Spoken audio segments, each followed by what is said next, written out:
నమస్కారం. రైతు పక్షం ప్రత్యేక చర్చా కార్యక్రమానికి స్వాగతం. ముందుగా హెచ్ఎంటీవీ వీక్షకులందరికీ కనుమ పండుగ శుభాకాంక్షలు. కనుమ అంటేనే మనందరికి గుర్తొచ్చేది రైతుల శ్రేయస్సుకు సంబంధించి రైతుల పండుగగా చెప్పుకుంటాం. దశాబ్దాలుగా భారత స్వతంత్రం వచ్చిన తర్వాత రైతుల పరిస్థితులు ఎలా ఉన్నాయి, అలాగే నిజంగా మొత్తంగా వ్యవసాయం అభివృద్ధి కావాలంటే ఏం జరగాలి, భూమి దగ్గర నుంచి మార్కెట్లో వస్తువును అమ్ముకునేదాకా రైతు లాభపడటానికి రైతు శ్రేయస్సును ఉద్దేశించి హెచ్ఎంటీవీ ప్రత్యేకంగా రైతుపక్షం పేరుతో ఒక ప్రత్యేక చర్చా కార్యక్రమాన్ని ఏర్పాటు చేసింది. ఇందులో ఈరోజు మనతో డాక్టర్ జలపతిరావు గారు వ్యవసాయ రంగంలో నిపుణులు, మాజీ ప్రొఫెసర్, వారు మనతో స్టూడియోలో ఉన్నారు. అలాగే నాగరత్న నాయుడు గారు అభ్యుదయ రైతు, వ్యవసాయాన్ని ఒక వృత్తిగా కాకుండా ప్యాషన్గా చేస్తున్నటువంటి రైతు, వారు మనతో ఉన్నారు. వారితో మాట్లాడే ముందు నిజంగా ఇవాళ భూసారం ఎలా ఉన్నది, వ్యవసాయానికి సంబంధించి అత్యంత కీలకమైనది ముందు భూమి, క్షేత్రం అంటాం, ఆ క్షేత్రం పరిస్థితి ఎలా ఉంది, ఏ నేలలకి ఎలాంటి పంటలు అనుకూలం అన్న అన్ని అంశాల మీద ఇవాళ వాళ్ళతో మాట్లాడే ముందు నిజంగా అసలు గ్రామీణ ప్రాంతాల్లో ఉన్న రైతులు వాళ్ళ సమస్యల్ని భూమికి సంబంధించి ఏమనుకుంటున్నారో ఆ రైతుల మాటల్లోనే విందాం. తాతలు మా నాన్న వ్యవసాయాలు చేసినప్పుడు ఆవుల పెండ, ఎడ్ల పెండ, బర్రెల పెండ ఉండేసరికి భూములలో ఆ పెండతోటి భూమి సారవంతం అయ్యేటప్పుడు ఇప్పుడు అవి అంతరించిపోవడం వలన భూములలో పంటలు వేసేసరికి దిగుబడి రాక మేము చాలా ఇబ్బందులు ఎదుర్కోవాల్సి వస్తుంది. స్థానికంగా ఉన్న వ్యవసాయ అధికారులు కానీ, రాష్ట్ర ప్రభుత్వం కానీ, గత ప్రభుత్వం రైతాంగాన్ని పూర్తిగా నిర్వీర్యం చేసే పద్ధతిలో వివరించింది. ఇప్పుడు వచ్చిన కాంగ్రెస్ ప్రభుత్వం అయినా ఏఈఓ పోస్టులు పెంచి రైతాంగానికి అవగాహన సదస్సులు పెట్టి భూసారవంతం ఎట్లా చేసుకోవాలి అని చెప్పి అట్లాంటి అవగాహన సదస్సులు పెట్టి చేస్తే రైతాంగం బాగుపడే అవకాశాలు ఉంటాయి. అదేవిధంగా రైతాంగానికి భూసారవంతం పెరిగేందుకు జీలుగా కానీ, పెసళ్ళు కానీ, మినుములు కానీ 100% సబ్సిడీల పైన రైతాంగానికి ఉచితంగా ఇస్తే భూసారం పెంచుకునే అవకాశం ఉంటుంది.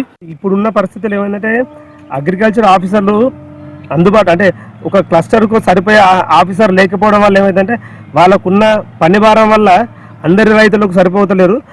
రైతుల అగ్రికల్చర్ ఆఫీసర్లను, ఏఈఓలను అందరినీ పెంచడం వల్ల ఏమైందంటే ఒక విలేజ్కి ఒక 1000 మంది రైతులకు, 2000 మంది రైతులకు ఒక ఏఈఓను లేకుండా ఏఓ లేకుండా నిర్మిస్తే కనుక వాళ్ళు రైతులతోని రెగ్యులర్గా అందుబాటులో ఉంటారు కనుక భూసార పరీక్షలు అయిన తర్వాత వాళ్ళు వేసే పంట మార్పిడి కానీ, పంటల గురించి పూర్తి అవగాహన ఉంటుంది కనుక ఎక్కువ సైడ్ న్యాచురల్ ఫార్మింగ్ పోవడానికి రైతులు కూడా ఇంట్రెస్ట్, అంటే వాళ్ళు ఎక్కువగా ఇష్టపడతారు కనుక దానికోసం అగ్రికల్చర్ ఆఫీసర్లను చాలా మటుకు రిక్రూట్మెంట్ చేసి రైతులకు అందుబాటులో ఉండేటట్టుగా చేస్తే రైతులు దీని గురించి పూర్తిగా తెలుసుకొని భూసార పరీక్షలు చేసుకుంటూ పెద్ద మొత్తంలో భూమిని కాపాడుకుంటూ వాళ్ళు లాభపడే, తక్కువ పెట్టుబడితో ఎక్కువ లాభాలు పొంది రైతు బాగుపడే రోజు వస్తుందని గవర్నమెంట్ని కోరుకుంటున్నాను. జలపతిరావు గారు, మీరు విన్నారు అసలు 2-3 రైతుల అభిప్రాయాలు ఒక శాంపుల్గా తీసుకున్నాం. ముందు వ్యవసాయం అనగానే ముందు అసలు నేల ఉంటే కదా, భూమి ఉంటే కదా వ్యవసాయం. అయితే ఆ భూమి గురించి రైతులకి ఏ మేరకు అవగాహన ఉంటుంది, తన భూమి ఎలాంటి భూమి, దానిలో ఏ పంటలు వేయచ్చు, దాని సారం ఎంత ఉంది, లేకపోతే అందులో ఏమేమి ఖనిజాలు ఉన్నాయి, లేకపోతే ఎలాంటి పంటలు వేసుకుంటే మంచిది, ఈ సమాచారం మనం ఇందాక డిబేట్ స్టార్ట్ కాకముందు మనం మాట్లాడుకున్న అంశాలే రైతులు చెప్తూ ఉన్నారు. వాళ్ళకి అవగాహన ఉంటుందా, వాళ్ళకి చెప్పే దిక్కు ఉందా? ఒక మాట చెప్పాలంటే ఎక్కడన్నా కానీ, దేశంలో కానీ మన రాష్ట్రాల్లో కానీ, ఆ ఆఫీసర్లు, అగ్రికల్చర్ ఆఫీసర్ కానీ, ఎక్స్టెన్షన్ ఆఫీసర్లు కానీ వాళ్ళు అందుబాటులో ఉంటున్నారు. ముఖ్యంగా తెలంగాణ, ఆంధ్రప్రదేశ్లో అసలు ఎన్ని రకాల భూములు ఉన్నాయి, ప్రధానంగా ఏ భూములు ఏ పంటలకి బ్రాడ్గా అనుకూలం అన్నదాన్ని మీరేం చెప్తారు? ముందుగా ఈ కార్యక్రమం చేపట్టినటువంటి హెచ్ఎంటీ యాజమాన్యం, ఎందుకంటే వ్యవసాయం సంబంధించిన చాలా రకాలకు చాలా మంది చిన్న ప్రోగ్రాంలు చేస్తున్నారు. ఎవరు ప్రైమ్ టైంలో చేస్తారు? నేను విన్న తర్వాత ఈ 7 నుంచి 8 గంటలకు ఒక టీవీ వ్యవసాయానికి సంబంధించినటువంటి అంశానికి కేటాయించిందంటే యాజమాన్యానికి ధన్యవాదాలు చెప్తూ, అలాగే కార్యక్రమంలో మొదటిసారి భూమి మీదనే మొదలు పెడదాము అని సలహా ఇచ్చినందుకు, తీసుకున్నందుకు ముఖ్యంగా ఆ భూమాతకు ప్రణామం చేస్తూ కార్యక్రమంలో చర్చలు మొదలు పెడతాము. ఇంకోటి ఏంటంటే ఇంతకుముందు మనం అనుకున్నట్టుగా బీజం తప్పైనా తప్పేం లేదు కానీ క్షేత్రం తప్పు కాదు అన్నారు. అంటే మన పూర్వీకులు భూమాతను ఒక దైవంగా కొలుస్తూ క్షేత్రాన్ని కాపాడండి, విత్తనం తప్పైనా తప్పు లేదు, క్షేత్రం కావాలి. కాబట్టి భూమి యొక్క విలువను మనకు ఆనాటి నుంచి ఇప్పటి వరకు చెప్తూనే ఉన్నారు. కాకపోతే రకరకాల సమస్యలతోటి కొన్నిసార్లు మర్చిపోవటం, మరి కొన్ని రకాల ఇతర సమస్యలకు సమస్యను కూడా భూమిని కూడా సమస్యకు గురి చేసేటువంటి ఆచరణ పద్ధతులు కానీ అది కొంతమంది కావాలని చేసింది కాదు, అనుకోకుండా జరుగుతున్నటువంటి సమస్య. కాబట్టి ఇప్పుడు ఏ పంట అయినా కానీ దిగుబడి పెరగాలన్నా, నాణ్యత పెరగాలన్నా, పండిన పంట నాణ్యత ఉండాలంటే భూమిలో ఆరోగ్యం ఉండాలి. ఆ భూమి ఆరోగ్యంగా ఉండటం వల్ల రకరకాల, ఇప్పుడు రైతులు చెప్పారు పశువులు లేవు కాబట్టి మేము పశువులు వేయలేకపోతున్నాం, కేవలం సేంద్రియ ఎరువుల మీద అంటే రసాయన ఎరువుల మీద ఆధారపడ్డామని. రెండో సమస్య కూడా తీసుకొచ్చినారు, అధికారులు లేరు, అవగాహన కల్పించట్లేదు, భూసార పరీక్షలు చేయట్లేదు అన్నది మనం చర్చించుకుంటున్నది.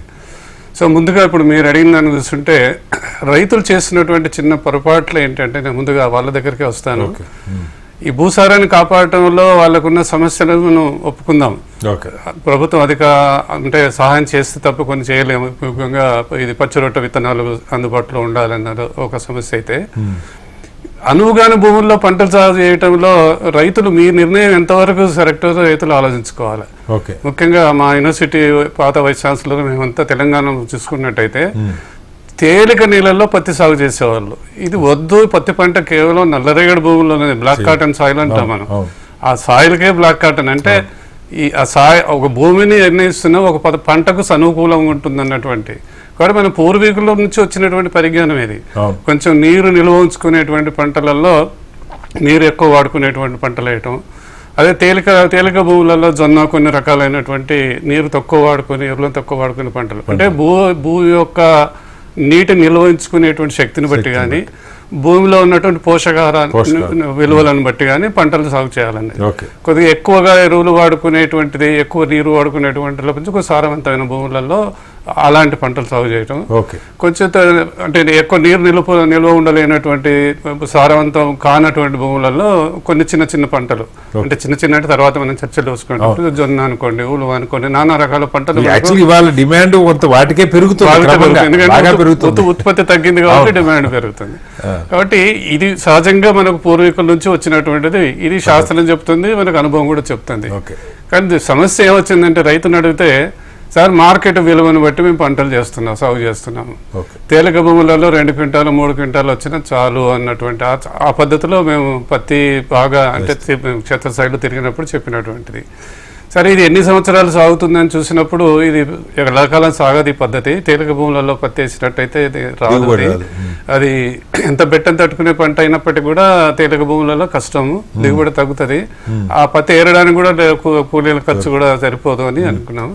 కాబట్టి కొన్ని సమస్యలకు కారణం రైతులు ఈ పంటల సాగులో నిర్ణయాలు తీసుకోవటంలో ఒకటైతే, మరి రైతుల తరఫు నుంచి ఒకటి ఏంటంటే, ప్రభుత్వం కూడా మరి అలాంటి భూముల్లో సాగు చేసిన పంటకు మద్దతు ధర పెంచటం కానీ, ఆ మద్దతు ధర కానీ కొనవటం కానీ చేసినట్టయితే రైతులు ఆ పంట ఆ భూములలో సాగు చేస్తారు. అంటే ఎవరికి నష్టం లేదు. అనువైన పంట భూమికి అనుకూలంగా సాగు చేయాలన్నట్టయితే దానికి ప్రభుత్వాలు ఇచ్చే మద్దతు ధర ఆ పంటలకు అనుకూలమైన భూములు ఆ పంట సాగు. ఉదాహరణ చూసుకుంటే తేలిక భూములలో జొన్న పంట ఉంటుంది, ఉలువలు ఉన్నాయి, ఉదాహరణకి ఇంకోటి కొర్ర, రాగి, సజ్జలు ఉన్నాయి. వీటికి ఏదో కొద్దిగా విలువ పెంచినారు, కానీ రైతుకు సగటు ఇంటి ఖర్చులకు సరిపోయేంత లాభం రావట్లేదు పోయి చూసినట్టయితే. కాబట్టి రైతు నిర్ణయం ఏంటంటే, ఇంటికి 10 రూపాయలు ఎక్కువ వచ్చే పంటకు ఆలోచిస్తున్నాడు భూమిని బట్టిగా. కాబట్టి ప్రభుత్వం కూడా ఇంత జోక్యం అవసరం ఉంది. రైతుల నిర్ణయానికి ఆలోచనకు అనుగుణంగా తీసుకోవాల్సిన నిర్ణయం ఏంటంటే, భూసారాన్ని బట్టి పంట సాగు చేయాలనుకుంటే, లేకుంటే భూమిని ఆరోగ్యవంతమైన పంట రావాలన్నట్టయితే రైతు ఆలోచనలు మార్పు చేస్తూ కోరుతూ రైతుకున్న సమస్య ఏంటి? ధర. అంటే మామూలుగా సార్ ఇప్పుడు భూమికి సంబంధించి అంటే అసలు ఎన్ని రోజులకు ఒకసారి భూసార పరీక్షలు నిర్వహిస్తారు? రైతులే అధికారుల దగ్గరికి వెళ్ళాలా, లేకపోతే వాళ్లే వచ్చి చెప్తారు? అసలు మామూలుగా ప్రొసీజర్ ఎలా ఉంది? ఇది మేము సర్వీస్లో ఉన్న చాలా సంవత్సరాలు, నేను వరంగల్లో పరిశోధన చేసినప్పుడు మా యూనివర్సిటీలో చాలా పెద్ద డిబేట్లు రాసాము పత్రికల్లో. భూమిలో భూసార పరీక్ష అనేది జరగట్లేదు అని నేను ఉద్యోగస్తుడై ఉండి ఒక తోటి ఉద్యోగులను క్రిటిసైజ్ చేయాల్సి వచ్చింది. అంటే ప్రభుత్వ పథకాలను కానీ ఏమిటంటే భూసార పరీక్ష మీద రైతులకు నమ్మిక లేదు. ఎందుకు నమ్మిక లేదని రైతులను అడిగితే ఏమంటారంటే వాళ్ళు ల్యాబ్లో చేసినటువంటి పరిశోధన మాకు సంవత్సరాల తర్వాత కానీ రాదు. నేను ఇప్పుడు పంట వేసుకోవాలంటే సాయిల్ సంపు అంటే మట్టి నమూనాలు తీసుకెళ్లి ఎప్పుడో కానీ ఇవ్వరు. ఇచ్చింది కూడా ఏదో కార్డు మీద రాసేస్తున్నారు. కొంతమంది అభ్యు రైతులు ఆ ల్యాబ్ లో చూసి ఆ ల్యాబ్ లో అనకూడదు కానీ అటెండర్లు కూలీలు డేటా కలెక్ట్ చేసి రాసి పంపుతున్నారు. రైతులు కొంతమంది ఇంకా విమర్శించే వాళ్ళు సార్ వీళ్ళు ఏం లేదు అనౌన్స్ చేయడం కాగితం మీద 4 అంకెలు రాసి పంపిస్తున్నారు, చేయట్లేదు అన్నది ఒకటి. ఇక రెండవది నేను ప్రత్యేకంగా చూసింది కొన్ని భూసార పరీక్షలు చూసినట్టయితే చాలా భూసార పరీక్ష కేంద్రాలలో అంటే ఒక 10-15 సంవత్సరాల క్రితం విషయం చెప్తాను, సరైన పరికరాలు సరిగా ఉండేది కాదు. ఎక్కడన్నా పరికరాలు ఉన్నట్టయితే భూసార పరీక్ష కేంద్రాల్లో పనిచేయడానికి ముందుకొచ్చే అధికారులు తక్కువ, సిబ్బంది అధికారులు. ఎందుకంటే అక్కడ ఏమీ లేదు, ల్యాబ్ పని తప్ప నాకు మట్టి ముట్టుకోవడం తప్ప నాకేం రాదు. వేరే ఉద్యోగంలో వేరే ప్లేస్లో అయితే బ్రహ్మాండంగా ఏదో లాభం ఉంటుంది. ఇట్లాంటి సమస్యలు కూడుకున్నది మరి ప్రభుత్వం ఈ సమస్య మీద పరిష్కరించాలి. ఒకసారి మనతో ఏలూరు నుంచి ఒక రైతు శ్రీనుబాబు అనే రైతు ఆయన బాధ చెప్పుకోవడానికి మనతో ఉన్నారు. శ్రీనుబాబు గారు ఇక్కడ డాక్టర్ జలపతిరావు గారు వ్యవసాయ రంగ నిపుణులు ఉన్నారు, అలాగే అభ్యుదయ రైతు నాగరత్న నాయుడు గారు సక్సెస్ఫుల్గా వ్యవసాయం చేస్తున్న 2 నిపుణులు ఉన్నారు. మీ సందేహం ఏమంటే అడగండి. శ్రీనుబాబు గారు హలో. Good evening sir. నమస్తే సార్, అడగండి. ఏం లేదు సార్, ఇప్పుడు మాకు పామాయిల్, నిమ్మ, పొగాకు, మెయిన్ పొగాకు ఎక్కువ సార్. మాకు జంగారెడ్డిగూడెం ఆసియాలోనే పెద్ద పోటీ జంగారెడ్డిగూడెంలో ఉన్నది సార్. అయితే మాకు వచ్చి సమస్య ఏంటంటే మాకు కూలీల కొరత బాగా ఉంది సార్. కూలీల కొరత గురించి ఇప్పుడు మల్చింగ్ పేపర్ వేస్తున్నాం సార్, ప్లాస్టిక్ది. మల్చింగ్ పేపర్ వల్ల భూసారం, భూమి పర్యావరణం దెబ్బతింటమే కాదు, భూమి కూడా ఏంటంటే మేము కౌలుకి లీజీ తీసుకుంటామండి. పొలాలు లీజీ తీసుకొని పేపర్ వేసుకొని మేము పండించేసుకొని వెళ్ళిపోతున్నాం సార్. ఓకే. నెక్స్ట్ తీసుకునే వాళ్ళు ఆ పేపర్ ను దున్నేస్తున్నారు, తీయట్లేదు. తీయనప్పుడు అది భూమిలో ఉండిపోయి రాను కొన్ని సంవత్సరాలకి పేపర్ భూమి అది డీకంపోస్ట్ అవ్వట్లేదు సార్ భూములు. దానికి బయోమల్చింగ్ పేపర్ ఏదైనా ఇండియా ప్రభుత్వ వరల్లో కూడా ఎక్కడ 1-2 ప్లాంట్లు ఉన్నాయి అన్నారు తప్ప ఎక్కడ లేదంటున్నారు సార్. ఏదైనా బయోమల్చింగ్ ఏర్పాటు చేసేలాగా ప్రభుత్వం చర్యలు తీసుకోవాలండి. రెండోది వచ్చి మాకు ఉపాధి హామీ పథకం వల్ల రైతులు చాలా ఇబ్బంది పడుతున్నారు సార్. ఖచ్చితంగా ఫిబ్రవరి, మార్చి నెలలో స్టార్ట్ చేస్తున్నారు సార్. కూలీల కొరత వల్ల రైతులు బాగా ఇబ్బంది పడుతున్నాం సార్. దాన్ని అధిగమించడానికి మేము ఆల్టర్నేటివ్ గా భూమి దెబ్బతింటుందని తెలిసి కూడా చేయక తప్పట్లేదు సార్. ఓకే, ఒక్కసారి వీటికి ఏమైనా పరిష్కారాలు ఉన్నాయో జలపతిరావు గారు అడుగుతాం. 2 సమస్యలు వ్యవసాయ అనుసంధానం ఎప్పటి నుంచో చెప్తున్నారు మీలాంటి వాళ్ళంతా. చెప్పండి. ఇది ఈ మల్చింగ్ అనేది, ప్లాస్టిక్ మల్చింగ్ అనేది నిజంగా చెప్పాలంటే శాస్త్రవేత్తలు టెక్నాలజీ కింద దాన్ని రైతులకు అలవాటు చేసేది వాళ్ళే. ఎందుకంటే నీరు ఆవిరి కాకుండా ఉంటుంది, కలుపు రాకుండా తగ్గుతుంది అన్నటువంటి 2 అంశాల ఆధారంగా దీన్ని చెప్పడం జరిగింది. దాని తర్వాత గమనించిన చెడు పరిణామం ఏంటంటే అది దాన్ని తీయకపోతే అది అక్కడే గడిచిపోతుంది అన్నది ఒకటి. తర్వాత ఈ కంపెనీలు కూడా, ప్రభుత్వం కూడా ఏంటంటే ఇంత గేజ్ ఉన్నటువంటి మాత్రమే ఇవ్వాలి, అంత సన్నది ఇవ్వకూడదు అన్నది. అది మీరంటే ప్రభుత్వ ఆంక్షలకు ఇంప్లిమెంటేషన్ వీలు కాక చాలా సన్నది ఇస్తున్నారు.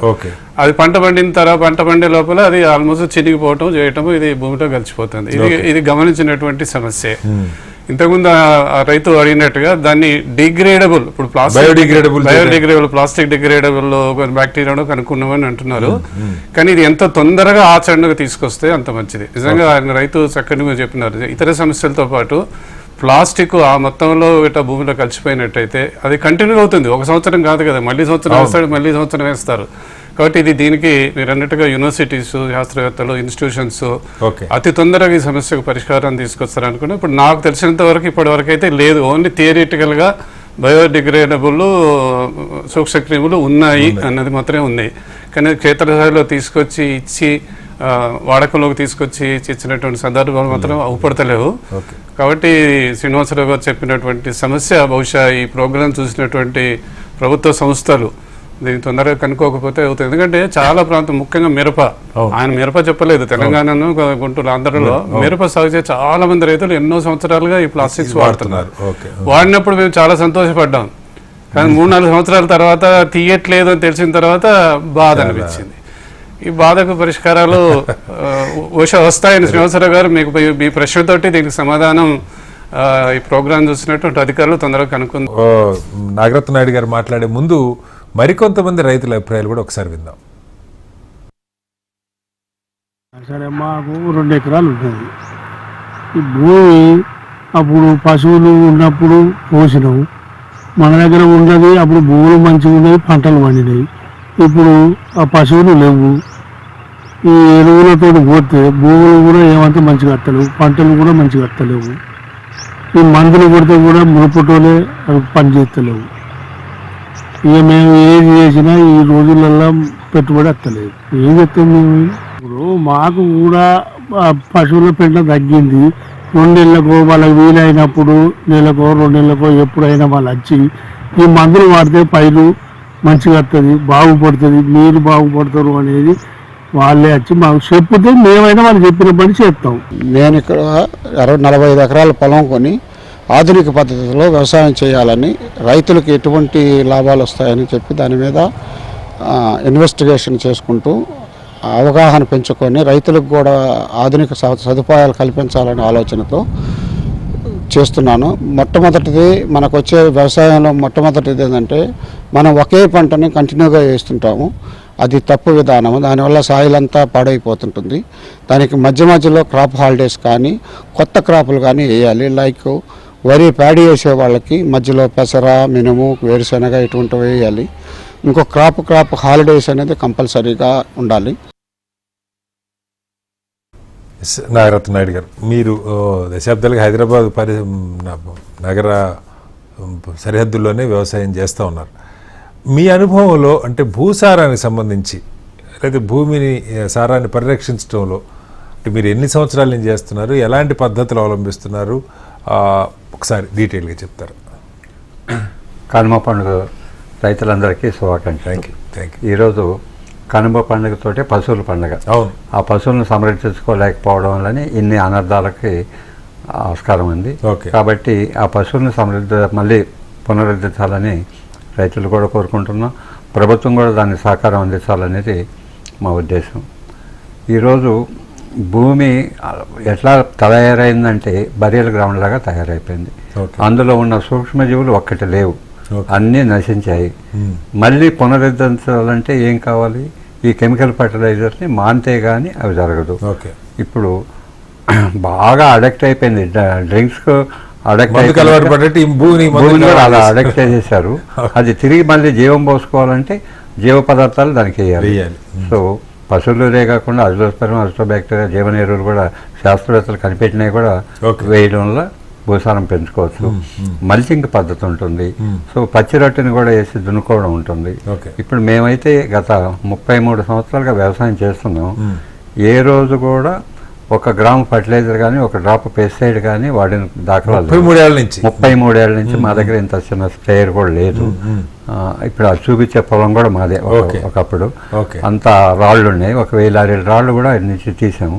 సో బండాలన్నీ కూడా 35 అడుగుల లోతు వేసేసి తీసాము. అందులో పుట్టేసి మట్టి వ్యవసాయం చేస్తున్నాం. రోజు రోజు క్రమేణా ఈరోజు కార్బన్ పర్సెంటేజ్ శాతంలో మరి భూమిలో మన తెలంగాణ ప్రాంతంలో కనీసం 0.5% కూడా లేదు. మరి పంటలు ఎట్లా ఉంటాయి? కార్బన్ పర్సెంటేజ్ రోజు రోజుకి డిపాజిట్ మన బ్యాంకులో అమౌంట్ వేస్తే డిపాజిట్ ఎలా అవుతుందో ఇంట్రెస్ట్ తోటి ఆ విధంగా మనం భూసారాన్ని పెంచుకుంటూ ఉండాలి. ఆ పెంచుకోవాలంటే ఏం చేయాలి? శాస్త్రవేత్తలు యూనివర్సిటీను అందులో ఉండాలి. From lab to land to lab అనే ప్రక్రియ ఉండాలి. అది కొంత తక్కువ అయిపోయింది. సో గవర్నమెంట్ అధికారులు మరి అగ్రికల్చర్ డిపార్ట్మెంట్కి ఏవోలకి పొలాలు ఎక్కడున్నా కూడా సక్రమంగా తెలియదు నిజంగా చెప్పాలంటే. ఇంతెందుకు మా పొలంకి ఒక కలెక్టర్ వచ్చాడు తమిళనాడు నుంచి, ఒక మినిస్టర్ వచ్చాడు. వాళ్ళు ఏమంటే ఈ గవర్నమెంట్కి రిపేర్ చేస్తే మా ఏవోలని వీళ్ళు చెప్పారు. వాళ్ళు వచ్చి తిరుక్కొని పోయిన తర్వాత మా పొలం ఎత్తుక్కుంటూ వీళ్ళు వచ్చారు. అదే పరిస్థితి. ఒక్కసారి సార్ మీరు మిగతా వివరాలు చెప్పే ముందు మనతో హుస్నాబాద్ నుంచి లక్ష్మణ్ గారు రైతు, ఆయన సమస్యలు చెప్పడానికి సిద్ధంగా ఉన్నారు. లక్ష్మణ్ గారు చెప్పండి, ఇక్కడ జలపతిరావు గారు ఉన్నారు, అభ్యుదయ రైతు నాగరత్న నాయుడు గారు కూడా ఉన్నారు. ఏంటి మీ సమస్య ఏంటి? అయితే మాది ఏం లేదండి, ఇప్పుడు కొంచెం పెద్దగా మాట్లాడండి. అయితే మాది ఏం లేదండి, కింద ఈ జాలు వస్తుందండి, జాల ఊకే నీళ్ళు వస్తాయి, అందులో సరిగా రావడం లేదు. మీ టీవీ ఆపేసి మాట్లాడండి సార్, రీసౌండ్ వస్తుంది, మీ టీవీ ఆపేసి మాట్లాడండి లక్ష్మణ్ గారు. అయితే చెప్పండి. అయితే ఇప్పుడు మరి ఏమైందంటే వందరు బాగుంది, అయితే వందరు బాగుండే వరకు వాటర్ బాగా వస్తుంది ఎప్పటికి. ఓకే. అందులో పొలం పెట్టే వరకు ఏమైతుందంటే వరి అంతా ఖరాబ్ అవుతుంది. దానికి సొల్యూషన్ ఏమన్నా?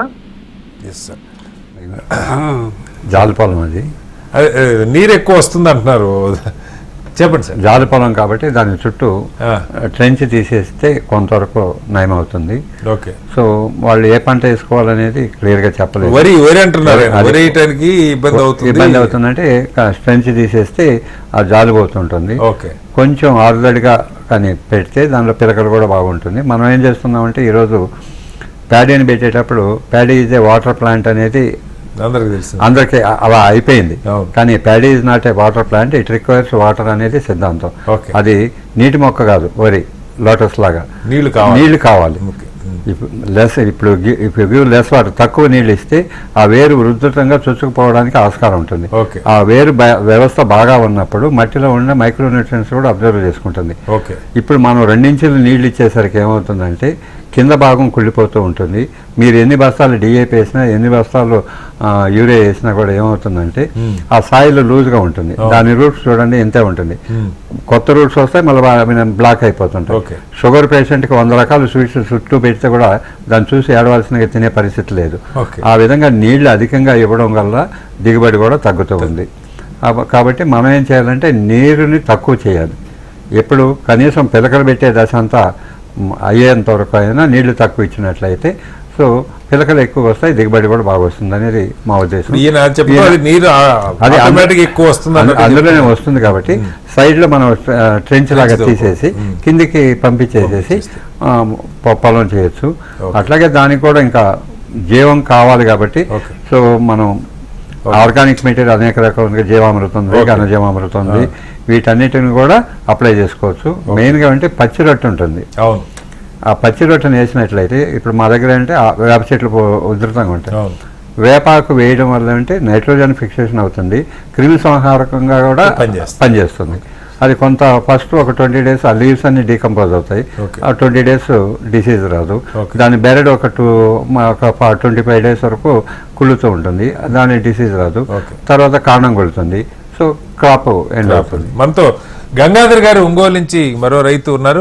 గంగాధర్ గారు చెప్పండి, మీ సమస్య ఏంటో చెప్పండి, ఇక్కడ నిపుణులు ఉన్నారు, సమాధానం ఇస్తారు. నమస్కారం అండి. మాట్లాడండి గంగాధర్ గారు. అక్కడ ఉన్న మన సైంటిస్ట్ గారికి, వెంకయ్యనాయుడు గారికి నమస్కారం అండి. ఇక్కడ మనకు ప్యాడీలో మనం ఎస్ఆర్ఎం మెథడ్ లో ఆయన ఎస్ఆర్ఎం మెథడ్ గురించి ఎక్కువ అవగాహన ఉంది ఆయనకి. హలో చెప్పండి సార్, వినపడుతుంది, చెప్పండి. ప్యాడీలో మన ఎస్ఆర్ఎం మెథడ్ గురించి వెంకయ్యనాయుడు గారు చాలా అవగాహన ఉంది సార్. ఇక్కడ నేను ఆర్గానిక్ మెథడ్ లో సిస్టమ్ ఆఫ్ ఇంటెన్సిఫికేషన్ ఒక 30 acres లో చేశాను. రివర్ వాటర్ తో మంచి హీలింగ్ వస్తుంది ఇప్పుడు.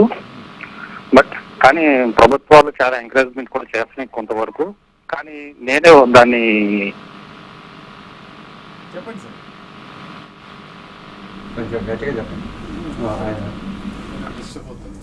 గంగాధర్ గారు కొంచెం పెద్దగా చెప్పండి.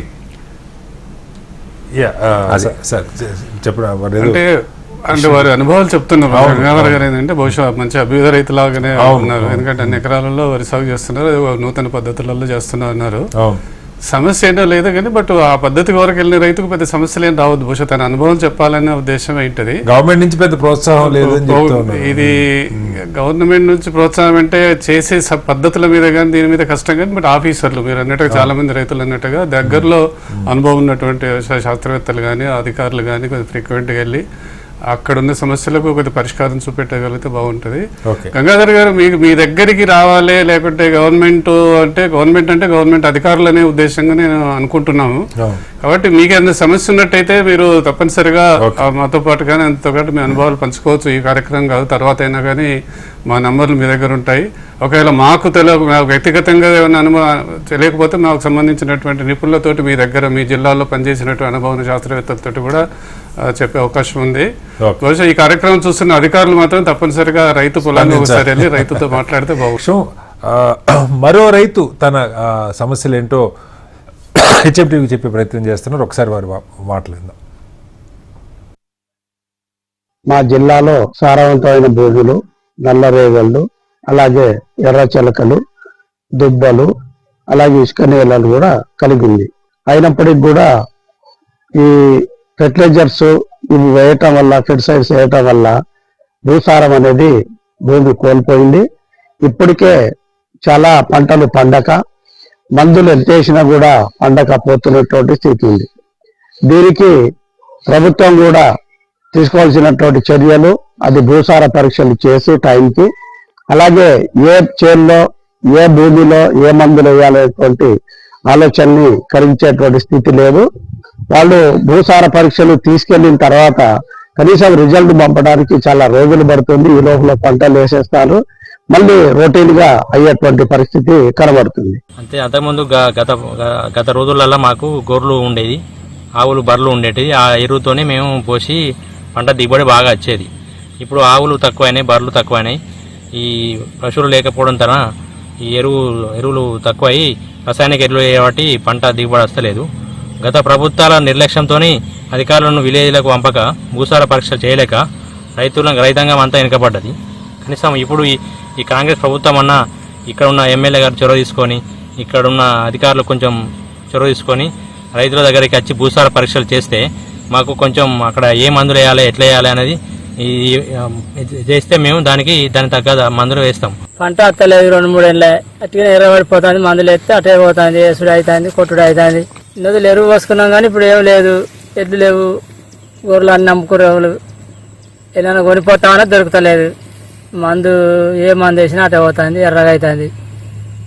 ఏదన్నా దాన్ని పరిచయం చేసి వేరే మందులు చెప్పుర్రి, భూసారం పరీక్ష చేసి దాన్ని ఏదన్నా ఒకటి చేయరి, మాకు పంట స్టార్ట్ చేయాలి. పరీక్ష చేసి చెప్పుర్రి, మేము ఆడతాం. అసలు దాన్ని భూమిని సరిపరించుర్రి చేయాలి. ఇప్పుడన్నా మీరు కాంగ్రెస్ ప్రభుత్వం పట్టించుకొని మాకు భూమి పరీక్ష చేసి పలానా మందులు ఆడనంటే ఆడతాం.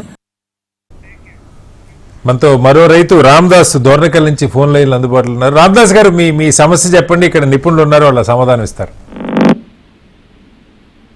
హలో రామదాస్ గారు, మాట్లాడండి. మళ్ళీ తీసుకుంటాను సార్. ఒకసారి నాగరత్న నాయుడు గారు మీరు చెప్పండి. ఇప్పుడు విన్నా అంటే ఒక సమస్య ఇందాక కూడా మల్చింగ్ గురించి వచ్చినప్పుడు ఒక పాయింట్ చెప్పారు. రైతులు ఇవాళ కౌలుకి చేసేవాళ్ళు కూడా పెరుగుతున్నారు. సొంత భూమి, ఇప్పుడు మీలాగా భూమిని ప్రేమించి నా భూమి దీర్ఘకాలం ఉండాలన్న దానికంటే ముందు ఈ సంవత్సరం నాకు పంట పెరగాలన్న ఆలోచన రైతులకు ఉన్న కష్టం. భూమి మీద ప్రేమ లేదని అనలేం కానీ వాళ్ళ సమస్యలు ఎప్పటికప్పుడు వాళ్ళ ఆదాయం కావాలన్న దగ్గర దాని గురించి పట్టించుకోవట్లా.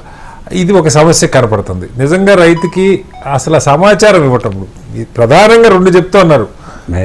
ఆవు పేడ లేకపోతే గొర్రెల పెండ ఇది అందుబాటులో ఉండట్లేదు అన్నది ఒకటి. రెండోది రైతులకి భూసార పరీక్షలు అధికారులు చేసి పెట్టలేదు. మెయిన్గా చెప్పండి.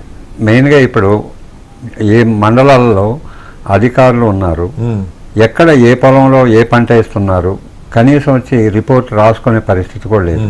ఏ రైతు దగ్గర ఏ పంటలు ఉన్నాయి ఒక జోన్గా క్రియేట్ చేసి కూరగాయలు ఒక చోటను లేకపోతే మిగతా వెండి మార్కెటింగ్ విధానం కూడా చాలా కష్టంగా ఉంది.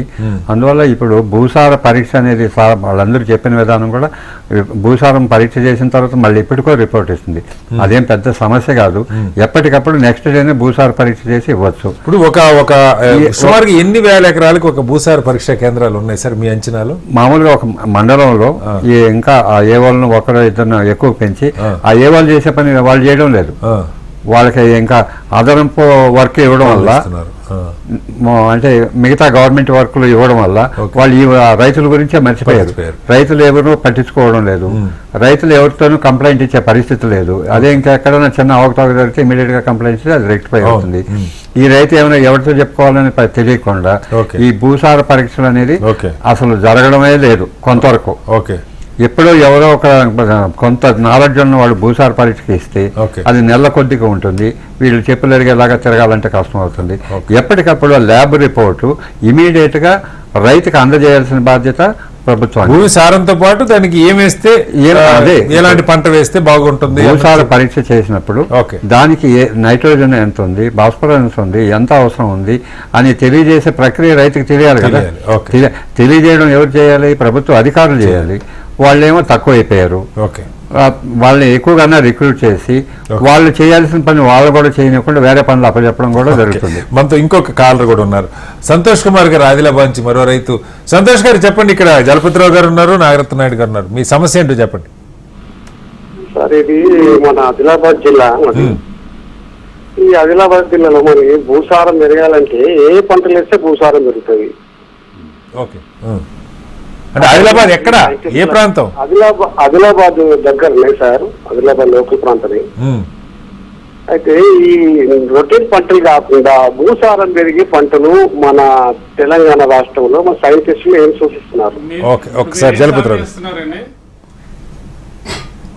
ఇప్పుడు మీరు ఏ పంటలు వేస్తున్నారు?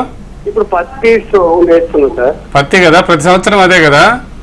అదే సోయాబీన్ మార్చినా కానీ అంతగా భూమికి సారవంతం అయితే లేదు, మారిపోయినాయి. తక్కువ వర్షాలకే భూమి దాని శక్తిని కోల్పోతుంది. భారీ వర్షాలు ఒకప్పుడు భారీ వర్షాలు ఉండేవి, ఇప్పుడు తక్కువ వర్షాలకే భూమి చాలా వీక్ అయిపోతుంది. కారణం ఏంటి? అంతకుముందు పత్తి వేసేవాళ్ళు ఇప్పుడు సోయాబీన్ వేస్తున్నారు, మారుస్తున్నారని మీ రైతు చెప్పిన దాంట్లో నిజంగా చెప్పాలంటే ఆయన ఆలోచనలు కరెక్టే. ఇంకోటి ఆదిలాబాద్ అందుకే అక్కడ ఏ పంట వేస్తున్నారు, అక్కడ ఆదిలాబాద్ చాలా వరకు నల్లరేగడి భూములు ఎక్కువ. కొంతవరకు మొదట్లో పత్తి తెలంగాణలో ఎక్కడ ఉందంటే కేవలం ఆదిలాబాద్ లో మాత్రమే ఉండేది. ఇప్పుడు అక్కడ ఆదిలాబాద్ జిల్లాలో నల్లరేగడి భూములలో కొంత నిజామాబాద్, కొంత మెదపి ప్రాంతాలలో నల్లరేగడి భూములలో సోయా చిక్కుడుకు వచ్చినారు. సోయా చిక్కుడు దిగుబడులు కూడా బాగానే ఉన్నాయి. కానీ ఏంటంటే దానికి వాతావరణం కానీ కొన్ని రకాల అనుకూలమైన పరిస్థితులు ఉన్నప్పుడు దిగుబడి బాగానే వస్తుంది. ఏమంటే మీరు ఇంతకుముందు అన్నారు ఏ పంటలు వేస్తే బాగుందన్న దాని మీద సోయా చిక్కుడుకు మించినటువంటి భూసారాన్ని పెంచే పంట ఇంకొకటి లేదు. అదంటే పప్పు జాతికి సంబంధించిన పంట, అంటే నూనె పప్పు జాతికి సంబంధించిన పంట. కాబట్టి భూమి నుంచి ఆహారం తీసుకునే తక్కువ, ఆహారం అంటే ముఖ్యంగా నత్రజని తక్కువ, భూమికి నత్రజని ఇచ్చేది అంటే ఎక్కువ. కాబట్టి మీరు సోయా చిక్కుడు తోటి పంట మార్పిడి చేస్తున్నారు కాబట్టి మంచిది. సోయా చిక్కుడు తర్వాత మీరు రైతు కాలర్ పోయినట్టు ఇంకో పంట వేసుకోవడానికి అవకాశం ఉంది. చాలా మంది శనగ వేసుకుంటారు, పుష్ప వేసుకుంటారు, ఇలాంటి పంటలు. అంటే శనగ వేస్తారు కాబట్టి శనగ కూడా ఒక పప్పు దినుసు పంటే. కాబట్టి మీరు చేస్తున్నారంటే ఇంతకుముందు ఒక రైతు అన్నాడు పంట మార్పిడి చేస్తే బాగుంటుందని మనకు రైతు చేస్తున్నారు. కాబట్టి ఈ పంట మార్పిడిలో ఒక సంవత్సరం పత్తి ఇంకొక పంట వేసుకుంటే ఇంకో సంవత్సరం సోయా చిక్కుడు ఈ పద్ధతిలో వెళ్తే మంచి పద్ధతి. కాదు ఉన్న దాంట్లో మార్కెట్ రేటును బట్టి కానీ భూసారాన్ని చూసుకుంటే నల్లరేగడి భూములలో ఈ పంటల సరళి ఈ పద్ధతి మాత్రం మంచిదే. ఈయన అనుభవాన్ని ఇంకా ఆయన ఉద్దేశం ఏంటంటే ఇంకా భూసారం పెరగట్లేదు, భూసారం పెరిగినట్టుగా అవుపడట్లేదు. ఏ పంటలు వేస్తే బాగా పెరుగుతాయి. మీరు రైతు మీరు గమనించింది ఏంటంటే ఈ పంటలు వేయనటువంటి వల్ల భూసారం తగ్గిపోతుంది బాగా. మీరు పెరగట్లేదని బాధపడుతున్నారు కానీ వేరే భూములలో ఇంకా తగ్గిపోతున్నది. కాబట్టి మన మానవ ప్రయత్నం అదొకటి చేయటం. ఇంకోటి వాళ్ళు ఈ ఇప్పుడు సోయాబీన్ వేస్తున్నప్పుడు రైజోబిన్ తోటి ట్రీట్మెంట్ చేయాలన్నది వాళ్ళు మర్చిపోతున్నారు, అందుబాటులో లేదేమో. ఈ రైజోబియం అనేటువంటి ఒక బ్యాక్టీరియాతో చేసినట్టయితే ఇంకా కొద్దిగా నత్రజని శాతం పెరిగే అవకాశం ఉంది. కాబట్టి కొద్దిగా మెలుకోవాలి. మీకు రైజోబియం దొరుకుతుంది, హైదరాబాద్ లో దొరుకుతుంది, మీ జిల్లా కేంద్రంలో ఉంది, కేవీకే ఉంది కదండి, ఆదిలాబాద్ పక్కన కేవీకే ఉంది. వాళ్ళని అడిగినా మీకు తీసుకొచ్చి ఇచ్చే అవకాశం ఉంది. ఆ విధంగా కొద్ది ప్రయత్నం చేయండి. మిమ్మల్ని చూసి మిగతా వాళ్ళు కూడా నేర్చుకునే అవకాశం ఉందని మేము భావిస్తున్నాం. శ్రీనివాసరావు గారు తాడేపల్లి నుంచి మరో రైతు కూడా అందుబాటులో ఉన్నారు. చెప్పండి సోదర, మీ సమస్య ఏంటి చెప్పండి. ఇక్కడ ఇద్దరు నిపుణులు ఉన్నారు. సార్ నమస్తే సార్. ఇప్పుడు మన సైంటిస్ట్ గారికి చిన్న ప్రశ్న అండి. అంటే ఇప్పుడు కచ్చిరొట్ట ఎరువుల్ని పెంచమంటున్నారు కదండి, అందులో పిల్లి పెసర, జనుము, తర్వాత జీలుగా ఈ 3 విత్తనాలు కలిపి మనం పచ్చిరొట్టను పెంచి దమ్ము చేసుకోవచ్చు అంటారా? Number 1 question. Number 2, humic acid అని లేకపోతే సీవీడ్ ఎక్స్ట్రాక్ట్స్ అని ఇవి వాడచ్చు అంటారా భూములకి? కొంచెం పెద్దగా చెప్పండి సార్. రెండో ప్రశ్న ఏంటండి? రెండో ప్రశ్న మళ్ళీ చెప్పండి. ఆ రెండో క్వశ్చన్, ఇప్పుడు సీవీడ్ ఎక్స్ట్రాక్ట్స్ అని లేకపోతే హ్యూమిక్ యాసిడ్స్ అని అది మనం వాడచ్చు అంటారా భూములకి? ఏమంటే ఇది అంటే మాదంతా వరి వేస్తాం సార్. నేను ఒక రిటైర్డ్ హెడ్ మాస్టర్ అండి. నేను వరి పండిస్తున్నాం అనమాట. దీని గురించి మీ యొక్క సూచనలు సలహాలు ఏమిటో సైంటిఫిక్ గా చెప్తారని నేను ఫోన్ చేశాను. ఈ రెండో ప్రశ్న స్పష్టంగా వినపడలేదు సార్. మొదటి ప్రశ్నకి నాగరత్న నాయుడు గారు చెప్తారు. రెండో ప్రశ్న ఒకసారి క్లియర్ గా అడగండి మీరు. రెండో ప్రశ్న ఏంటంటే హ్యూమిక్ యాసిడ్ అండి.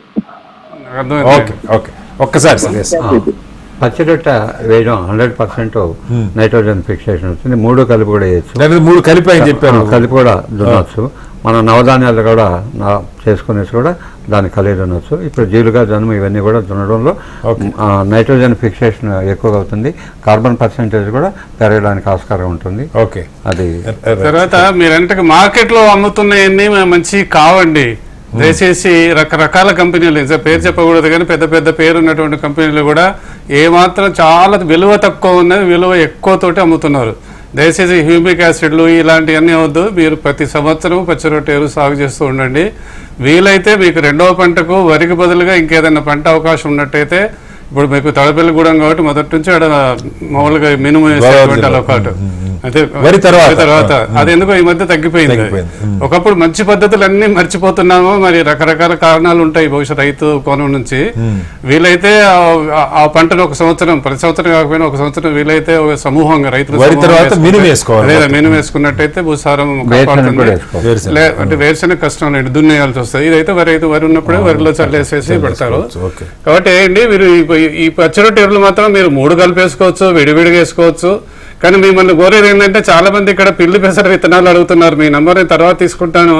తెలంగాణలో ఈ పిల్లి పెసర దొరకట్లేదు.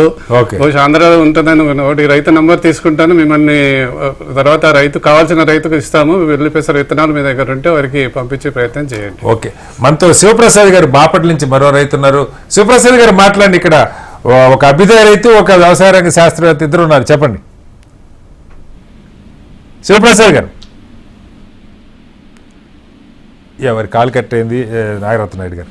అంటే మీరు ఇప్పుడు ఇందాక చెప్పారు 33 ఏళ్ల నుంచి అసలు ఈ కెమికల్ ఫెర్టిలైజర్స్ వాడకుండా చేయటంలో చాలామంది పంట మార్పిడి, ఇది ఇవాళ కొత్త కాదు కదా సార్. మన చిన్నప్పుడు రేడియోలో నుంచి వింటా ఉన్నాం వ్యవసాయ కార్యక్రమం, పంట మార్పిడి జరగాలి, భూసారాన్ని పంట మార్పిడికి రైతులు అసలు ఇప్పుడు మీరు 30 ఏళ్ళు చేస్తున్నారు, ఒకే పంట వేస్తున్నారా, పంటలు మారుస్తున్నారా, పంటలు మార్చడంలో కష్టం ఏమన్నా ఉందా, రైతుకి ఇబ్బంది ఏమన్నా, ఎందుకు ఒకే పంటకి ఫిక్స్ అవుతూ ఉంటారు? మోస పద్ధతి అన్నట్టుగా ఉంటుంది. పంట మార్పిడి మా పొలంలో ఈసారి వేసిన పంట మళ్ళీ నెక్స్ట్ టైం వేయరు, దాన్ని ఇంకో ప్లేస్లో వేస్తాం, అక్కడిది మళ్ళీ తిరిగేస్తాం, పసుపు వేస్తాం, పసుపు తీసేసిన తర్వాత వేరుశనగ వేస్తాం, వేరుశనగ వేసిన తర్వాత దాన్ని ఒకసారి వరి పొలంగా దున్నుతాం, తర్వాత వెజిటబుల్స్ పెడతాం. ఇట్లా పంట మార్పిడి చేయడం వల్ల కూడా భూసారం తగ్గకుండా డెవలప్ అవుతుంది. ఈ పెసర్లు, మినుములు, అలసందలు, ఈ బొబ్బర్లు ఉన్నాయి కదా, ఇవి కూడా వాటితో కలిపేస్తాం. ఇది కూడా పంట వస్తుంది. దీన్ని తీసుకుంటుంటాం. ఇప్పుడు మినుములు ఇవన్నీ కూడా మంచి ధర ఉన్నాయి కాబట్టి వాటిని వేస్తూ ఉంటాం. అట్లాగే వేరుశనగ వేస్తుంటాం, మళ్ళీ వరి వేస్తుంటాం. ఇట్లా పంట మార్పిడి జరుగుతుంటే మళ్ళీ పసుపు కూడా వేస్తుంటాం.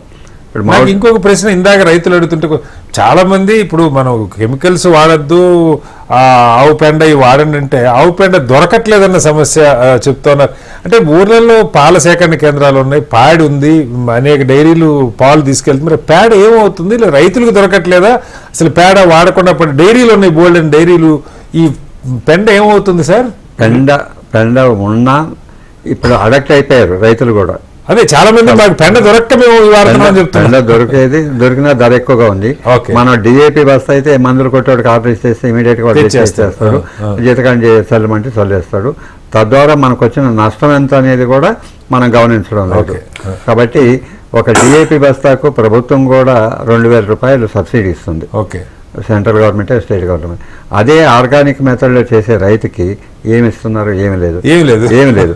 అందువల్ల ఆ రైతు ఎంతకాలం చేస్తుంటాడు? ఓకే, కాబట్టి ప్రభుత్వం ఆలోచించాల్సింది, ఈ రోజు ఇంకో 2 రోజులు పోతే ఈ విషంతో కూడిన ఆహారం తినడానికి ఎవరు ఇష్టపడరు. ఇప్పటికే కొన్ని కంట్రీస్ అన్ని కూడా బ్యాన్ చేసి మన దగ్గర కూడా దాని క్రేజ్ పెరుగుతుంది. ఆర్గానిక్ కావాలని చెప్తున్నా, సౌలభ్యం ఎక్కడుంది? అవును, కెమికల్ చేసే రైతుకేమో ఎంతైనా ఫ్రీగా సబ్సిడీ మీద దొరుకుతుంది. ఇంతకుముందు మీరు అడిగినా చూడండి, పశు సంపద పాలైతే పెరిగినాయి కదా, పశువులు ఎట్టిపోయినాయి. నేను అడుగుతున్నాను, పశువులు లేకుండా పాలు రావు కదా, మరి పెద్ద కూడా వస్తుంది కదా. ఆవులు మాత్రమే ఉన్నాయి. ఓకే, ఎడ్లు లేవు. ఒకప్పుడు ఎడ్లను కూడా అది పనికొచ్చినా పనికి రాకపోయినా, కుంటిదైనా గుడ్డిదైనా రైతు దాన్ని కాపాడేవాడు. దొడ్లో నిండుగా పశువులు ఉండేది, పాలిచ్చేది కొన్ని ఉన్నా పాలు ఇవ్వని చాలా ఉండేది, వ్యవసాయానికి పనికొచ్చేది. ఇప్పుడు నిజంగా అనకూడదు కానీ ఆగ్రహంలో కేవలం రైతులు ఆడవాళ్ళు అయితేనే, అంటే ఆవు అయితేనే ఉంచుకుంటున్నారు, మగదైతే అమ్మేస్తున్నారు. ఇది అమ్మేసి ఎటుపోతున్నది అది తెలియదు. అంటే ఏమన్నా పశు సంపద సగానికి సగం తగ్గిపోతుంది. ఆర్టిఫిషియల్ ఇన్సెమినేషన్ తోటి వాటికి గర్భోత్పత్తి జరుపుతున్నారు కానీ న్యాచురల్గా లేదు. అంటే రైతులు మీరు పశువులను కాపాడాలని ఆలోచన నుండి భూమిని కాపాడాలంటే పశువులను కూడా పెంచక తప్పదు. పశువులు పెంచడానికి వాళ్ళకున్న సమస్యలు, అంటే ఎడ్లతో వ్యవసాయం చేసేది ఒక జత ఎడ్లు మేపాలంటే ఒక భార్యాభర్త ఒక కుటుంబం జీవనాధారం ఎంత ఖర్చు అవుతుంది, అంతకన్నా ఎక్కువ ఖర్చు అవుతుంది. కాబట్టి రైతు అలా ఎలా చేయగలుగుతాడనేది ఒక సమస్య. ఇదైతే ఆయన పాలు ఇస్తుంది కాబట్టి ఆ పాలు తన ఇంటి ఖర్చులకి వెళ్తుంది కాబట్టి వాటిని పెట్టుకుంటున్నా కోటి దూడలు అమ్మేయాల్సింది. అమ్మకుండా ఉండాలంటే ఏం చేయాలి? ప్రభుత్వం ఇనిషియేటివ్ తీసుకోవాలి. సో వీటి ద్వారా జీవామృతం కానీ ఘనజీవామృతం కానీ ఇప్పుడు జీవనెరువులు ఉన్నాయి, వీటిని ఉధృతంగా ఎలా రైతు వినియోగించాలనేది ఒక కాన్సెప్ట్గా పెట్టుకొని ఇలాంటి టీవీలలో ఇవి వాడండి, ఈ విధంగా శాస్త్రవేత్తలు చెప్పడం, రైతులకి ల్యాబ్ టు ల్యాండ్ అనే విధానం కాకుండా ఇప్పుడు రైతు ఎక్కడికంటే ఎన్నిసార్లు తిరగాల్సి వస్తుంది. వెల్కమ్ బ్యాక్ టు రైతు పక్షం. మనతో వెంకటేశ్వరరావు గారు ఏలూరు నుంచి మరో రైతు ఉన్నారు. వెంకటేశ్వర గారు, మీ సమస్య ఏంటో చెప్పండి. ఇప్పుడు మన సమస్య ఏంటంటే సాయిల్ మామూలుగా తీసుకెళ్లిన తర్వాత అది మనకి ఆ రిపోర్ట్ అనేది సక్రమంగా రాసలేదండి. దాని గురించే కొద్దిగా మనకి తేడాగా మనం ఏ మందు వేయాలి, ఏ విరు వేయాలి, బాసరం వేయాలా, సూపర్ వేయాలా, పొటాష్ వేయాలా అనే దాని గురించి మనకి తెలుస్తలేదండి. ఓకే, అది మనకి ఏంటంటే అది సాయిల్ శాంపుల్ తీసుకెళ్లిన తర్వాత ఆ రిపోర్ట్ గవర్నమెంట్ మనకి సానుకూలంగా ఇస్తే దాన్ని బట్టి మనం ఎన్ని రోజుల్లో ఇవ్వాలన్నది మీ అంచనా? ఇన్ని రోజులు ఏముండే యాసకాలం తీసిన తర్వాత వాళ్ళు ఇప్పుడు బాగా ఆరిన తర్వాత తీయాలి, బాగా లైన్ చేయాలి అని చెప్పేసి మాకు 15 రోజుల్లోగా అందాలండి రిపోర్ట్. ఆ రిపోర్ట్ మే నెల 15 తీస్తే జూన్ వచ్చే మాకు 31కి మే 31కి అదే 31 కల్లా మాకు అందజేయాలండి. ఓకే, రిపోర్ట్ అందజేయాలి. ఆ రిపోర్ట్ అందుతలేదండి మాకు. రైట్, ఒకసారి అందుగా మాకు ఏం వేయాలనేది తెలుస్తలేదు. అలాగే సార్, అడుగుదాము నిపుణులు అడుగుదాం. నాగరత్న నాయుడు గారు, ఒకటి ఇక్కడ ఇందాక చర్చ వచ్చింది, అసలు రైతులు చాలామంది సరే మరీ నిరక్షరాస్యులు పెద్దగా మాట్లాడి అధికారులు నిలదీసే తత్వం లేని వాళ్ళు ఆఫీసులకు వెళ్ళకపోవచ్చు. కానీ రైతులు వెళ్ళి అడిగితే 15 రోజులు ఇవ్వటం నిజంగా దానికి ఎంత కష్టం ఉన్నది, వెంటనే చేసేయగలుగుతారా, ఏంటి ఇబ్బంది? అంత ఇబ్బంది లేదు. ఇప్పుడు రైతు మీద ప్రేమ ఉండాలి మొదట. వీళ్ళు ఈ రైతు ఎవరికి కంప్లైంట్ ఇవ్వాలి? వీళ్ళు పిలిస్తే వస్తాం బాగుంటారు, చేస్తూ ఉంటున్నారు, చూస్తూ ఉంటున్నారు. కానీ ఇప్పుడు ప్రభుత్వం అంటే ఫస్ట్ మంత్ ఎన్ని రిపోర్ట్స్ వచ్చాయి, దానికి ఏదైనా టైం ఉంటుందా? అంటే భూమిలోంచి ఎప్పుడు మట్టి తీయాలి శాంపుల్, వాళ్ళు మే నెల అని చెప్తారు. ఉంటుంది, అది 3 పద్ధతులుగా కూడా చేసే పద్ధతి ఉంటుంది. ఓకే, కానీ ఈ రిపోర్ట్ ఇచ్చేటప్పుడు ఆలస్యం ఎందుకు అవుతుందంటే వీళ్ళు సక్రంగా దాన్ని నిర్వర్తించలేకపోవడం. సో వాళ్ళకు ఎంప్లాయీస్ తక్కువగా ఉంటే ప్రభుత్వానికి రికమెండ్ చేసి ఎంప్లాయీస్ అన్న పెట్టాలి. ప్రభుత్వం దాన్ని గుర్తించి ఈవెన్ అగ్రికల్చర్ డిపార్ట్మెంట్ కానీ అగ్రికల్చర్ మినిస్టర్ కూడా దీనిలో చొరవ తీసుకోవాల్సిన అవసరం ఎంతైనా ఉంది. ఎందుకోసం అంటే విత్ ఇన్ ఏ వీక్ లోపల ఇవ్వచ్చు, ఒక 2 days 3 daysలోనే ఇవ్వచ్చు. కానీ వాళ్ళ రిపోర్ట్ ఎలా ఉంది, వీక్లీ ఎన్ని సాయిల్ టెస్టింగ్ జరిగాయి, మంత్లీ ఎన్ని జరిగాయి, వాళ్ళ ప్రోగ్రెస్ రిపోర్ట్ ఏం లేదు. వాళ్ళ ప్రోగ్రెస్ రిపోర్టు ఫామ్ దగ్గరికి వచ్చి చేసిన రిపోర్ట్స్ కనీసం ప్రభుత్వం ఎన్ని చేస్తున్నారు, ఒక ల్యాబ్ ఉంటే ఎన్ని పరీక్షలు చేస్తున్నారు, ఎంతమంది రైతులకు సహాయపడ్డారని ఎక్కడైనా రిపోర్ట్ చూపించమని చెప్పండి. లేదు. లేనప్పుడు ఎప్పుడో తెలివైన రైతు అడిగితే కూడా కాకపోతే గట్టిగా వచ్చిన వాళ్ళకేమో ఒక రోజు 2 రోజులు ముందుగా ఇస్తారు, అడగిన వాళ్ళ పని అంతే గట్టిగా ఉంది. ఇప్పుడు ల్యాబ్ టెస్టింగ్ అనేది సక్రమంగా జరిగితే రైతులు సాధ్యమైనంత వరకు వాళ్ళకి మెలకువలు తెలియజేస్తే సో దిగుబడి ఎక్కువ అవుతుంది. ఈ రోజు ఆహార భద్రత లోపం అయితే ఈ దేశానికి మనం ఒక ఇండస్ట్రీకి ఇచ్చినంత ప్రిఫరెన్స్ అగ్రికల్చర్కి ఇవ్వడం లేదు, అది వాస్తవం. మనతో రాజేగౌడ్ గారు జగిత్యాల నుంచి మరో రైతున్నారు. రాజేగౌడ్ గారు అడగండి, మీ సమస్య ఏంటో అడగండి. సార్ రాజేగౌడ్ గారు మీ టీవీ ఆపేసి మీ క్వశ్చన్ అడగండి, ఇక్కడ ఇద్దరు నిపుణులు ఉన్నారు చెప్తారు. మీ అందరికి మాట్లాడండి. సరే సార్ మా క్వశ్చన్ పంటలకు వచ్చేసి సార్ మా దగ్గర కోతుల బెడద ఉంటుంది, కొంచెం కోతుల బెడద చేయబట్టి ఒకే పంట వేయవలసి వస్తుంది. ఏది పొలాలే ఇక్కడ దాదాపు జాబ్తాపూర్ గ్రామం జగిత్యాల జిల్లాలో 6 కిలోమీటర్లు. అయితే విషయం వచ్చేసరికి సౌడ్ అనేది బాగా వస్తుంది. మీరు చెప్పేది ఆ సార్ చెప్తున్నారా, ఆ సార్ స్టేషన్ నాకు తెలియదు, కానీ ఈ భూసార పరీక్షలు అనేది ఒకప్పుడు ఒక 10 ఏళ్ల కింద అవతల ఉండే, కానీ ఇప్పుడు అవి ఏవి చేస్తలేరు. అదొక్కటి ఉంటే బాగుండు. రెండవది ఈ పంటలు మార్పిడి అనే దానికి మా దగ్గర కోతల బెడద ఉన్నది. ఈ భూసార పరీక్ష లేక కూడా ఇబ్బంది అవుతుంది కొంచెం. ఈ మనం పొలం వేసినాక 20 రోజులకే సౌడ్ అనేది వస్తుంది. దీనికి ప్రాబ్లం కారణాలు ఏంటి సార్ చెప్పండి. తెలంగాణలో ఉన్న సమస్య ఇదే. ఎక్కడైతే వరి సేద్యం ఎక్కువ అవుతుందో, అంటే జనరల్ గా తెలంగాణ ప్రాంతంలో ఉన్న భూములలో చౌడు ప్రభావం ఎక్కువ. చాలా భూములు కొంచెం చౌడుతోటి కూడుకున్న భూములే ఎక్కువ.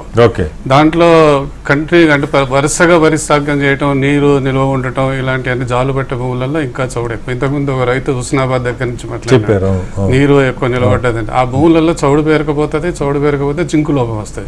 సో తెలంగాణ భూములలో చౌడు ఒకటి ఉన్నది, జింకు లోపం ఉన్నది. ఈ రెండు ప్రభావం వరి మీద పడుతుంది. కాబట్టి వరి తర్వాత వరి వేయడానికి ఇది కోతల ప్రభావం అనేది అందరు చెప్తున్న సమస్య ఇక్కడ వచ్చింది. కానీ మరి ఒక సమస్యకు ఎవరు పరిష్కారం చూపెట్టలేరు. కోతలకు వరి ఒకటే ప్రధానం అంటే మరి ఆలోచించుకోవాలి. ఏదో విధంగా మనం వేరే పంట సాగు చేయడానికి మీ అనుభవం కొద్దిగా ఆలోచించండి. దానికి ఎవరు ఏం చెప్పలేము. ఇప్పుడు కోతలు ఉంది కాబట్టి వరి తప్ప ఇంకొక పంట రాదు అన్నది నిజమే కావచ్చు. అట్లాంటప్పుడు వరి సాగులో ఇప్పుడు ముఖ్యంగా చౌడు అన్నారు కాబట్టి మీరు జిప్సం వాడటం నేర్చుకోవాలి. తర్వాత మీరు ఇంతకుముందు చాలా మంది రైతులు అంటున్నారు ఏంటంటే భూసార పరీక్షలు చేయట్లేదు అని.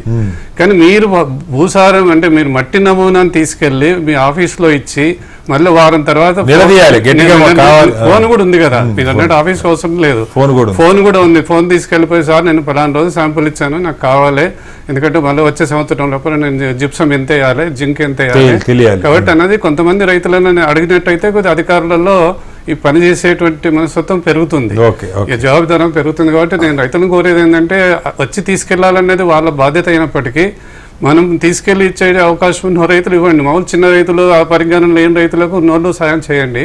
ఇంకోటి ఆఫీసులో నిలదీయేటువంటి అట్లాంటి కార్యక్రమం చేపట్టకపోతే అడగంది అమ్మాయి నమ్మది పెట్టదనే సామెత తప్పేం కాదు, అది అన్వయించుకోవాలి. ఆఫీసులో నిలదీసేటువంటి హక్కు మీ దగ్గర ఉంది. మీరు సాయిల్ శాంపుల్ మట్టి నమూనా ఇచ్చిన తర్వాత కొన్ని రోజులకు వేయకపోతే ఎందుకు ఇవ్వట్లేదు, ఏంటి సమస్య అని అడగాలి. తర్వాత ల్యాబ్ కూడా ఒకసారి అందరూ కొంతమంది రైతులు అభ్యుదయ రైతులు ఒకసారి ల్యాబ్లకు వెళ్ళండి, కలిసి వెళ్ళి చూడాలి. వాళ్ళ యంత్రాలు ఎలా ఉన్నాయి, పనితనం ఎట్లా ఉంది, వాళ్ళ ల్యాబ్ ఎక్కడున్నది, వాళ్ళకి వసతులు ఉన్నాయా లేదా, వాళ్ళ సమస్యలు ఏందని కూడా మీరు తీసుకొచ్చి మీ ప్రజాప్రతినిధుల దృష్టికి తీసుకురావాలి. ఒక్కసారి సార్ మనతో జంగారెడ్డి అనే రైతు కళ్ళకుర్తి నుంచున్నారు. జంగారెడ్డి గారు మీ సమస్య ఏంటి అడగండి. హలో జంగారెడ్డి గారు, మీ క్వశ్చన్ అడగండి జంగారెడ్డి గారు.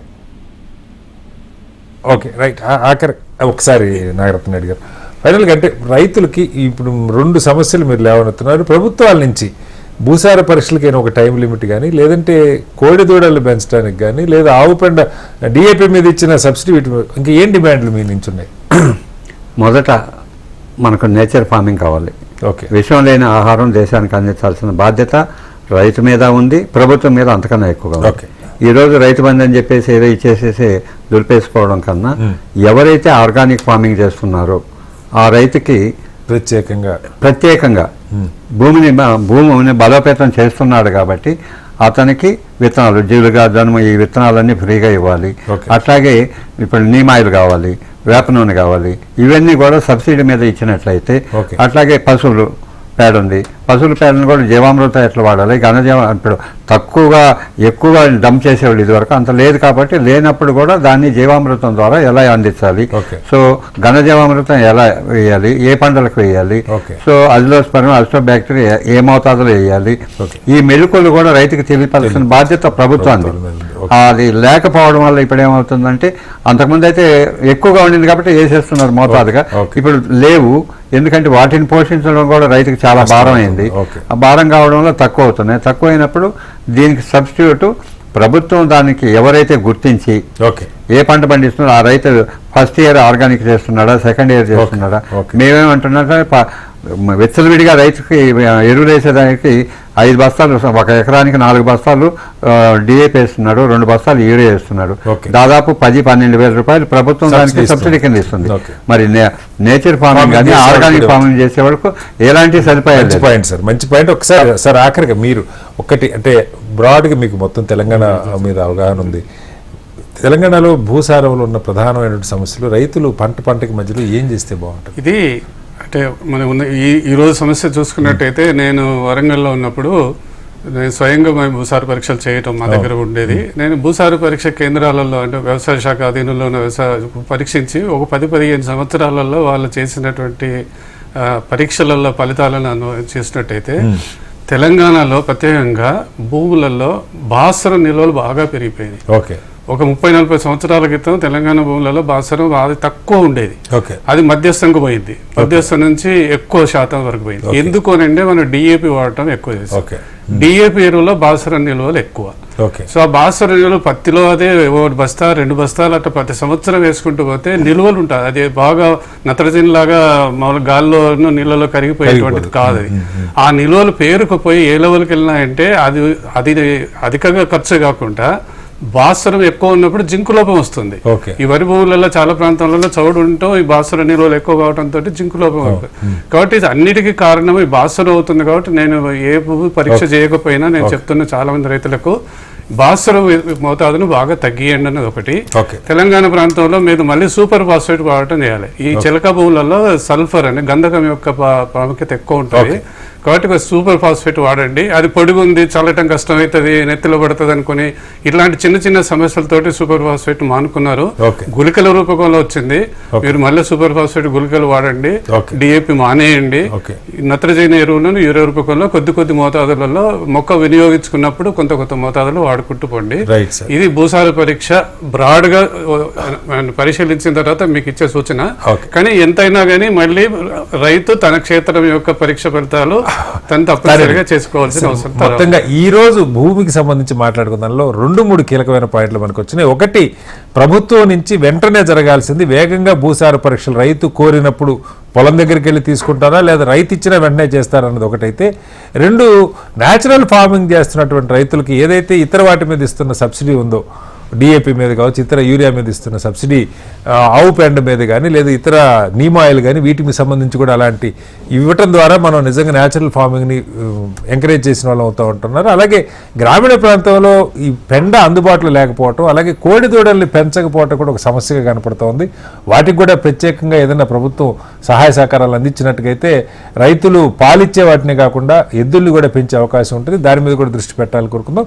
చర్చలో పాల్గొన్న జలపతిరావు గారికి అలాగే నాగరత్న నాయుడు గారికి ప్రత్యేక ధన్యవాదాలు. ఇది వాటి రైతు పక్షం. మరో అంశంతో రేపు కలుద్దాం. అందరికీ నమస్కారం. సెలవు.